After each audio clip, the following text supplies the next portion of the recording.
Hi, my name is Gracie. I am a professional pole dancer. I'm lucky enough to have won a few competitions such as Miss Pole Dance Australia, Miss Pole Dance Asia Pacific, Miss Pole Dance Victoria 3 times, Victorian Pole Championships, Pole Theatre Pro Art. I can't really remember what else right now, but I'm very lucky. I also own and run my own coaching and mentor business called the Institute of Stardust, which is for athletes, artists, dancers, just general life basically. So I'm going to answer a few questions here today.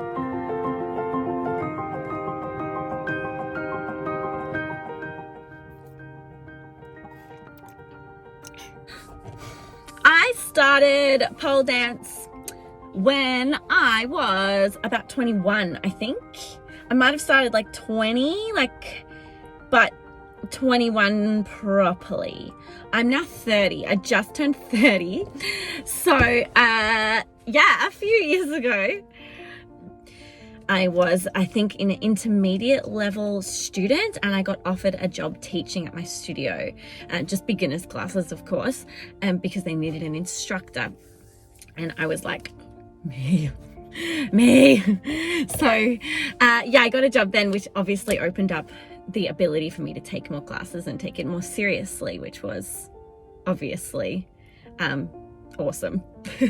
I was a professional dancer. Being 21, I was young, and I was in that phase of either being really, really busy working and having lots of dance work, or nothing, and that's pretty normal for artists.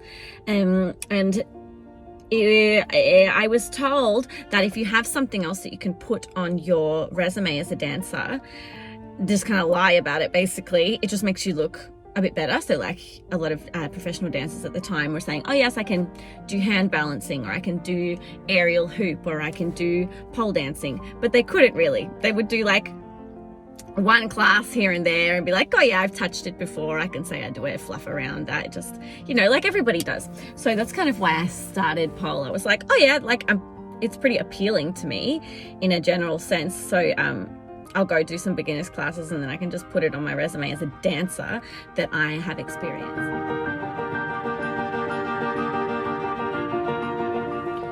My life has changed because I now have a career that I have carved myself with help, and that I adore.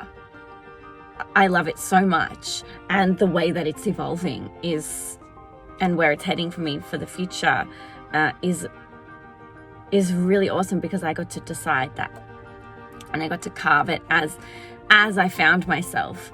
I got to design, and I will continue getting to design what I want to do with my life. And a lot of that is due to pole dancing and the arts and this industry being so open to that and providing opportunity for that, and for anyone who kind of just goes for it, I guess. Now I have very clear priorities and very clear things that are of value to me, such as mental health, such as fitness, taking care of ourselves, artistry, creativity, expression, validation of yourself from yourself, not from anyone else and others.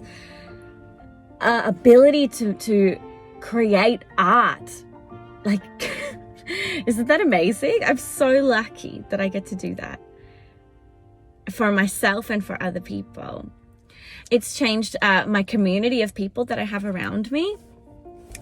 And pole dancing has allowed me to grow up. Pole dancing is where I grew up, because I had my 20s in pole dancing. So who you are at 20 and 30, which is pretty much the time that I've been pole dancing for, is pretty much who you decide you want to be for the next little while. I'm going to continue, as all people do, continue to find myself over the rest of the course of my life.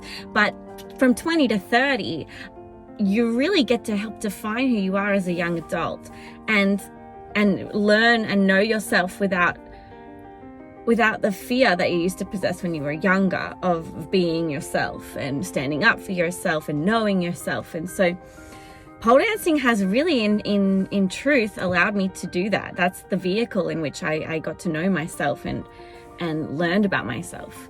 So I could continue on about this for ages, so I'm not going to. Next question.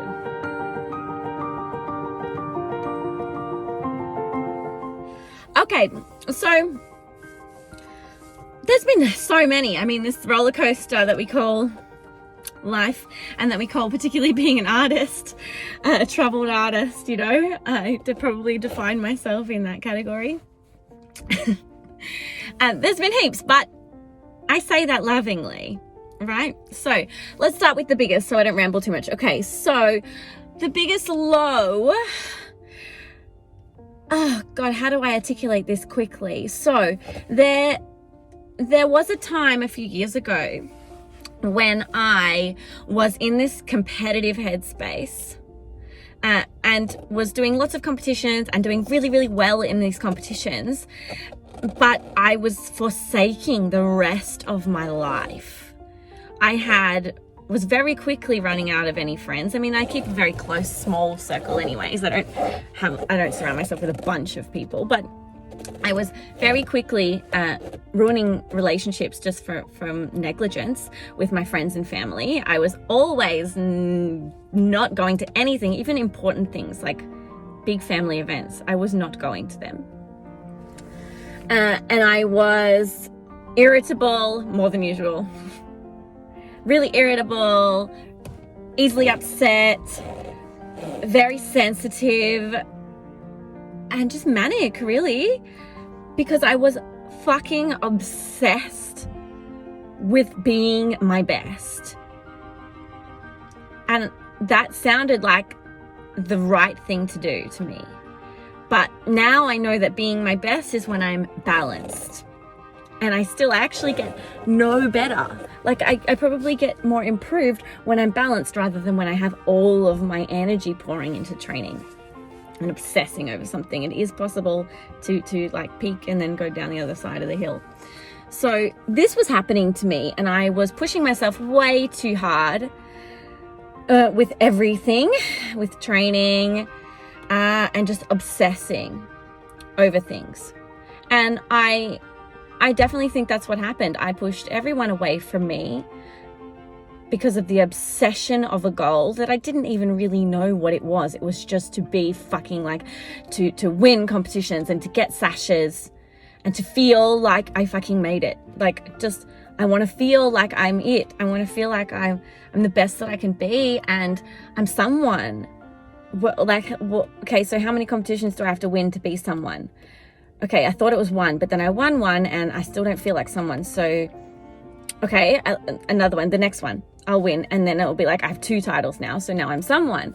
And the titles kept building up, but I just kept feeling more and more like people were hating on me, and nobody liked what I was doing, and nobody liked me. And they were all laughing behind my back and thinking that I was like, you know, I didn't deserve anything. And oh, it's really hard to talk about. Oh, didn't expect that. Yeah, it was just hard. I still feel like that a lot of the time. To be perfectly honest, I still feel like that quite often, but in no way as much. No way as much, and I know how to manage it now. But that was happening to me, and then I did a competition, and I didn't get a sash. I didn't get first, second, or third, and it killed me. It killed me because I had forsaken everything else in my life, and for this one thing, and then even that I wasn't good enough for, and I was dangerously. I was at a really dangerous point. I had no self-worth left at all. I hated myself. Oh my God, what's happening? I hated myself for that. And I punished myself for that for a long time. And I would wake up crying. I would go to sleep crying. And I would literally wake up crying. I was crying in my sleep for a long time. My partner didn't know what to do. He didn't know what to say. He didn't know how to be. It was horrible. It was really horrible. So obviously, I mean, I guess I'm also finding out right now that clearly what did really affect me. a lot. But let's not talk about that anymore.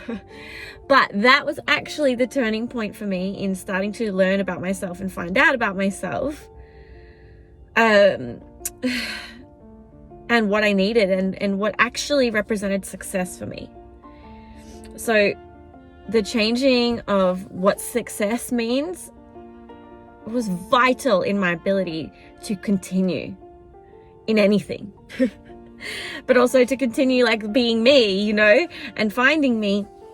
So success then changed for me from having a sash and being applauded and you know, whatever, to having balance. Of course, those things are still important to me in a sense, but only in a sense now.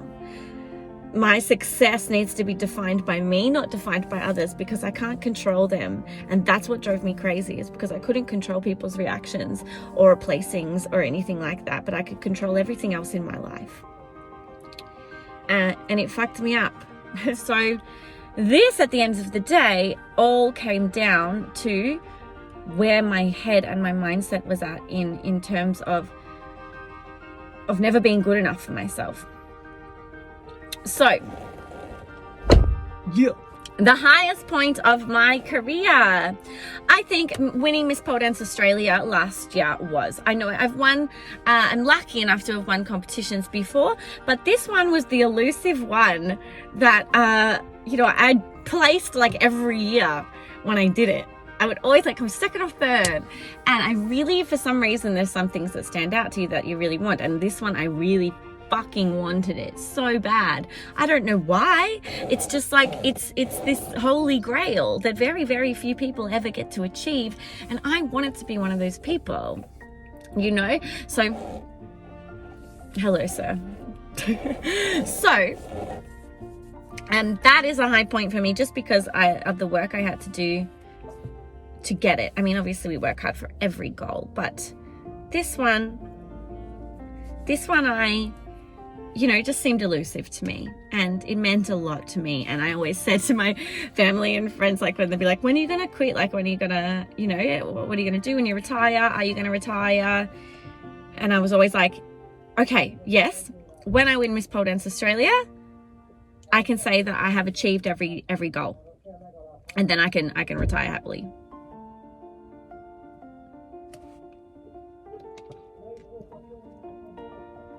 Wydruka, zobacz Pawia.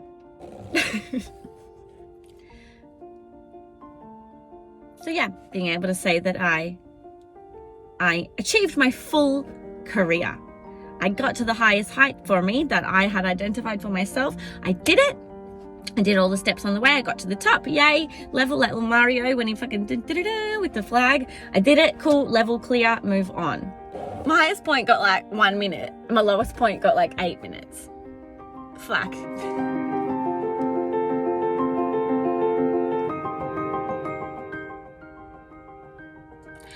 So before pole dancing, I think in terms of health and wellness, I had it all wrong, really. I was all about restriction. I mean, I came from the world of dance. So at that time, so it was all about restriction. So it was cigarettes and coffee, and that was breakfast and lunch. And then dinner would be like something really, really small and totally not nutritious. But restriction, but that to me, that was like tick, nailed it today, you know. But I was so fucking unhealthy. So, and then obviously I would binge after that. I would go through cycles of binge eating and then cycles of complete restriction. So totally bad. But to me, that was success. Again, I suppose it's the angle of control. I was controlling it, so it was successful. So that to me has changed so much when I met pole dancing, because it requires a lot of strength to do it. It's a very, very athletic. So the beauty and the artistry and the expressive quality of dance, combined with the demands of basically like acrobatics, gymnastics, athletics, you know. So I had no fucking ability ability to do any of that stuff because I was not healthy. I was either binge eating or I was either completely restricting myself. And it was this cycle of punishment and reward.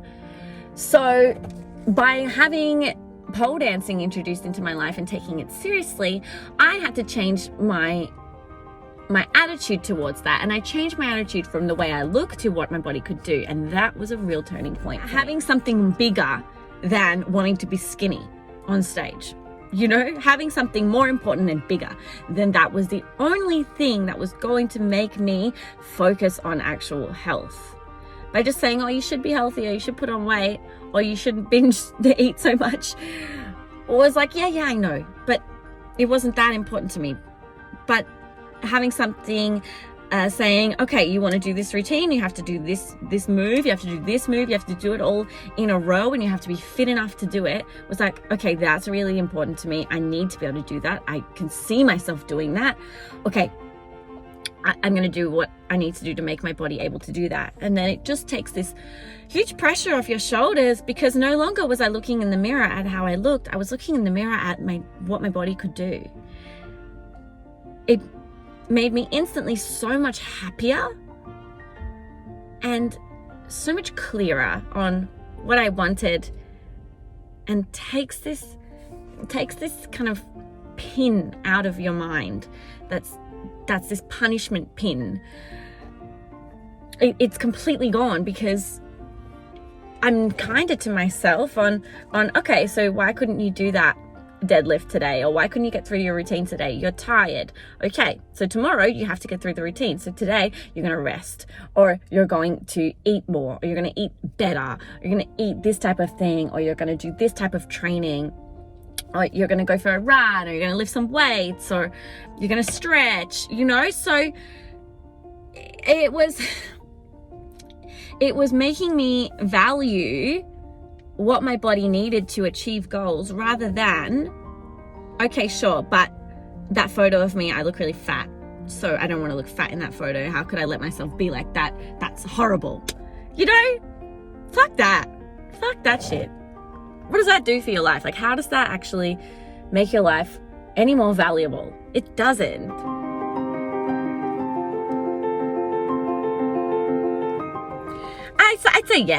I'd say yes. I mean, I'm not sure the total capacity in which it has helped, but of course I would say yes for anyone in artists in our generation. It's probably a pretty useful thing to have. Being able to communicate with other people all over the world, and for them to see my art, for me to see their art, and for us to actually conversate.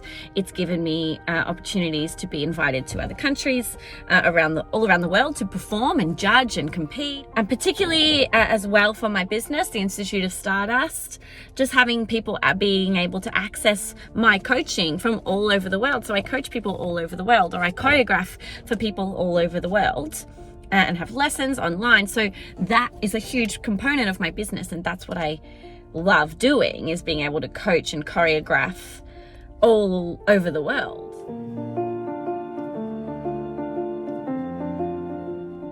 Yo, fam, yes.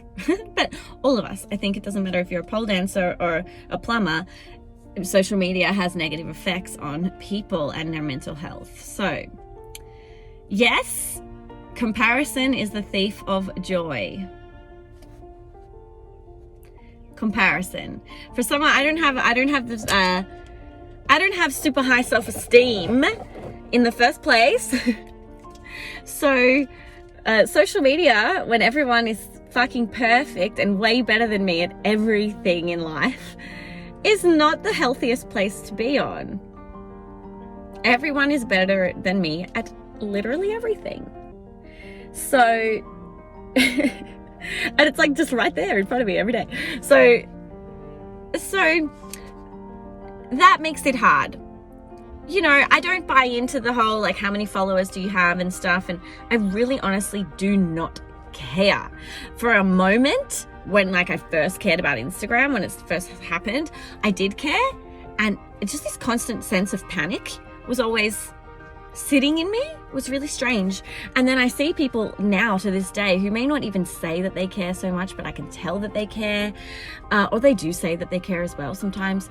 And it just gives me this yucky feeling, and I don't like it, and I don't want any part of it. So I love social media for what it has allowed and the art that it allows us to share and connect. And I love seeing people be awesome and what they're creating. But I take it very seriously that I have a line drawn in the sand to not cross when it comes to caring about followers, buying followers, asking for followers, and shout out like stuff, you know, all of that stuff. I don't care. Trying to make videos go viral and things like that. Like, nah, fam, I don't care. All I want to do is support people and brands and things that I love and care about, like products. If I'm ever, you know, saying, hey, you should try this thing, it's because I actually genuinely really like it. Or share my art. That's it. That's all I want to do. Just put it up there, and if you're interested, that's fantastic. If you're not interested, cool, great. When it comes to like the negative comments and shit like that, I don't really care. I don't care. I get them. Sometimes they stab a little bit, as anything. But like, whatever. I come from this generation where it's like, we grew up with internet trolls, grew up with MSN Messenger, man. Being bullied on MSN Messenger. Like, I'm tough. I'm fine. I'm fine. It's okay.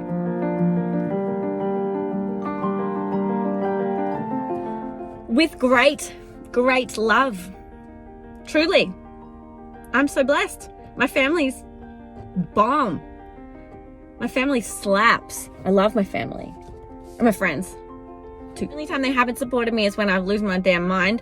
And that's just them looking out for me like they would for any, if it was me doing computer science or something else, you know. It happens to a lot of people. That's not just me, and it's not just the pole dancer thing. I think it's a young person thing. Anyone who has a family or friends or partner that doesn't support their life or their experience as a pole dancer I'm really sorry for you. And I'm here. I'm like, will always talk to you, always support you. And, you know, you don't have to reach out to them if they're not willing to give you the support that you need. So I understand that I am very lucky, and there are people that don't have that same experience that I have. So just know you have a family, of which I am one.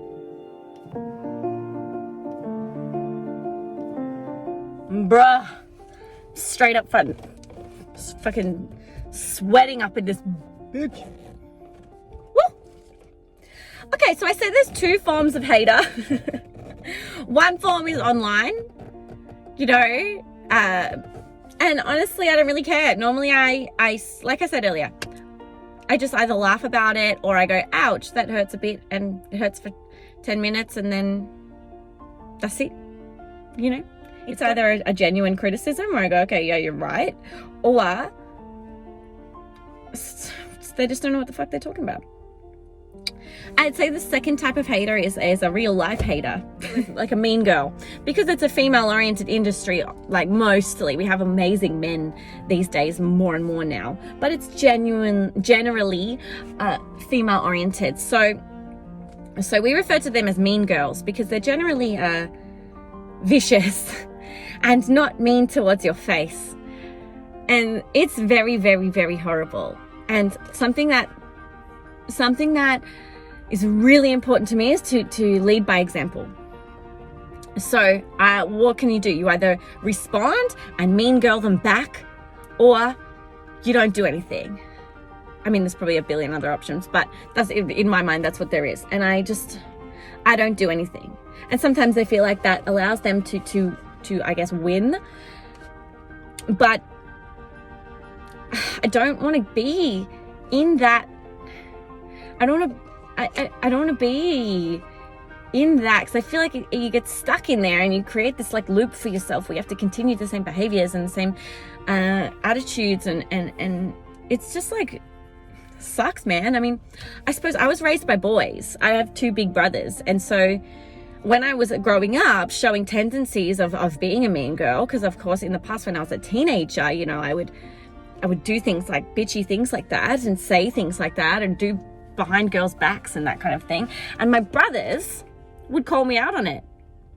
And because of them, I don't buy into that shit as an adult. So I'm very, very lucky to have had somebody when I was younger call me out on being nasty to other women behind their backs or even to their face, you know, and tell me that I'm a loser because of that. And obviously they were my big brothers. I wanted them to think I was awesome. So it meant a lot to me. And that is probably, I mean, I've never told them this, but it's probably one of the most valuable things that I learned as a young person. Don't be a bitch. Seems obvious, right? But it's just a coping mechanism for a lot of women these days. It's defensive is to be like that. So yeah, I think lead by example. And you got to like yourself. If you don't like yourself, you're going to get stuck in that trap, man. If you like yourself, if you like your life, who the fuck cares? Why you got to prove to the person that doesn't like you anything? People always feel like they have to prove to someone that doesn't like them that they should like them. Or that I'm better than you. You don't like me, but that's okay because I'm better than you. I mean, flashback to like being 11, you know? Yeah. Remember why you started. The me that I want to be. When I think about that person, what does he or she do, and how do they act, and how do they look, and how do they feel, and what do they say, and that's the me that I want to be. Remember that. So allow yourself to know that fluctuation is normal when you're trying to create a new lifestyle or you're trying to have self-improvement. It's okay. It's actually ideal because it means that it's real life and you're genuinely changing.